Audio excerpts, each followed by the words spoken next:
نحمدہ ونصلی ونسلم علی رسولہ الکریم اما بعد فاعوذ باللہ من الشیطان الرجیم بسم اللہ الرحمن الرحیم۔ ناظرین کرام، ماہ رمضان المبارک شریف کی مبارک گھڑیاں اللہ کریم نے ہمیں نصیب فرمائیں۔ آج میں آپ ناظرین کے سامنے صحبت اور سنگت کے اثرات جو ہیں اس پر چند باتیں عرض کرنے کی سعادت حاصل کر رہا ہوں۔ صحبت اور سنگت کس بندے کی اختیار کرنی چاہیے اور کیسی رکھنی چاہیے، اس کے بارے میں قرآن و حدیث میں ہمیں بہت سے احکامات جو ہیں وہ ملتے ہیں۔ قرآن پاک سورہ فرقان میں اللہ تعالیٰ نے ارشاد فرمایا کہ قیامت کے دن ظالم لوگ اپنے ہاتھوں کو چبائیں گے، کاٹیں گے، اور چبا چبا کے ظالم لوگ کہیں گے کہ ہائے کاش میں نے رسول اللہ صلی اللہ تعالیٰ علیہ وآلہ وسلم کا راستہ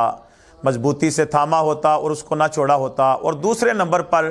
ظالم لوگ اپنے ہاتھوں کو کاٹ کاٹ کے چبا چبا کے وہ کہیں گے کہ یا ویلتا لیتنی لم اتخذ فلانا خلیلا، ہائے کاش، ہائے حسرت، میں نے فلاں بندے کو اپنا دوست نہ بنایا ہوتا اور فلاں بندے کے ساتھ اپنی سنگت نہ جوڑی ہوتی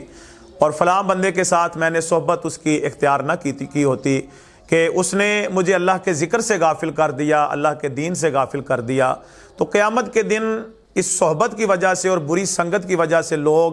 حسرت اور ندامت کے ساتھ اپنے ہاتھوں کو کاٹ کے پھر افسوس کریں گے اور پھر اس پر ان کو شدید قسم کا پچھتاوا ہوگا۔ تو ہمیں یہ چاہیے کہ ہم اس دنیا میں ایسے لوگوں کی صحبت اور سنگت اختیار کریں کہ جو ہمارے لیے دنیا اور آخرت میں شرف کا باعث ہو۔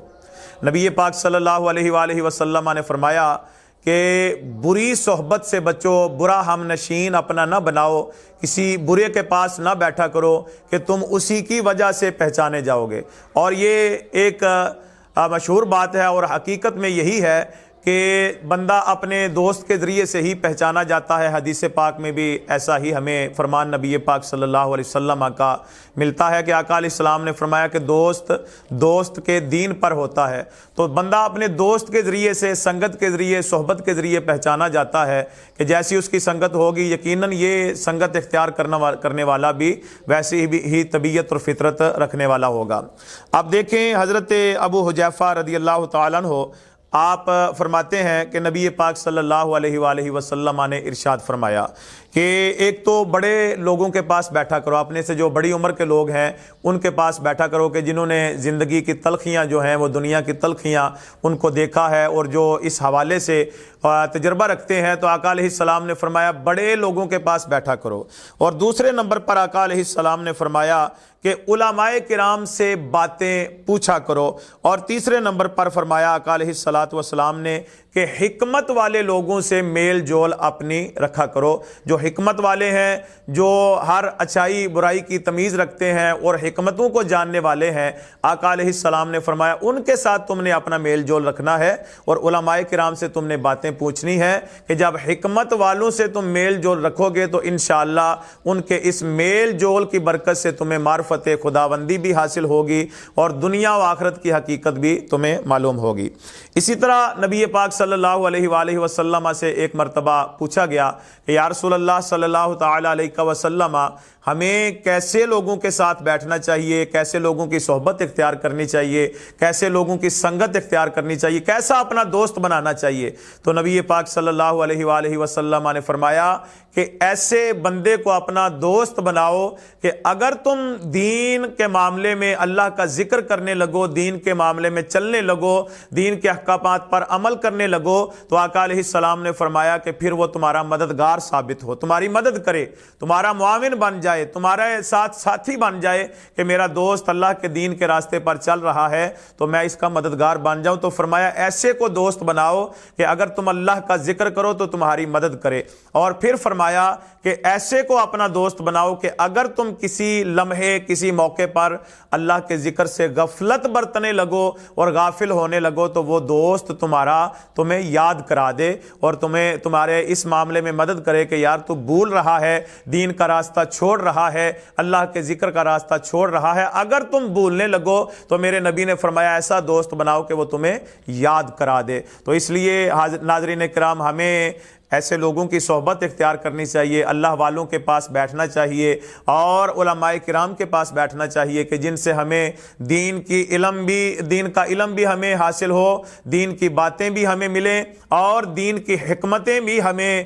جو ہے ان کے بارے میں بھی ہمیں آگاہی ہو۔ انشاءاللہ اس سے ہمیں دنیا و آخرت میں اس صحبت پر اثر ہوگا۔ نبی پاک صلی اللہ علیہ وسلم نے اس کی مثال جو ہے اس طریقے سے بیان فرمائی ہے۔ آقا علیہ السلام فرماتے ہیں کہ اچھے بندے، نیک بندے کی صحبت ایسے ہے کہ جیسے عطر بیچنے والا عطار جو ہوتا ہے، آقا علیہ السلام نے فرمایا اس کی صحبت آپ اختیار کرتے ہیں، یہ نیک لوگوں کی صحبت کے جیسا ہے کہ اگر عطر فروش کے پاس آپ بیٹھے ہیں تو اس کے پاس بیٹھنے سے آپ اس سے عطر نہیں بھی خریدتے، کوئی چیز نہیں بھی اس سے خریدتے، تو آپ صرف بیٹھ جائیں تو انشاءاللہ آپ کو عطر کی جو ہے خوشبو وہ ملتی رہے گی، خریدیں یا نہ خریدیں عطر آپ کو ملتی رہے گی، خوشبو آپ کو حاصل ہوتی رہے گی۔ اسی طرح آقا علیہ السلام نے فرمایا کہ جو برا بندہ ہے، بدکار ہے، اس کی صحبت آقا علیہ السلام نے فرمایا کہ اس کی مثال ایسے ہے کہ جیسے ایک لوہار کی دکان ہے، لوہا کوٹنے والے کی دکان ہے کہ جو لوہے کو پگھلاتا ہے، اس کو کوٹتا ہے۔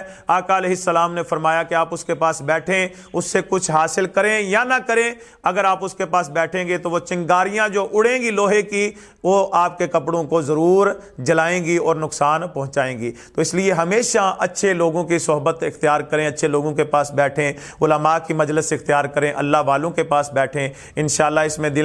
اس سے ہمارے دلوں میں خوف خدا بھی پیدا ہوگا، معرفت خداوندی بھی حاصل ہوگی اور دین کی حکمتیں بھی ہمیں معلوم ہوں گی۔ اللہ تعالیٰ اس ماہ مبارک کی ان مبارک گھڑیوں کا صدقہ ہم سب کو اچھے لوگوں کی صحبت نصیب فرمائے۔ وما علیہ الا البلاغ المبین۔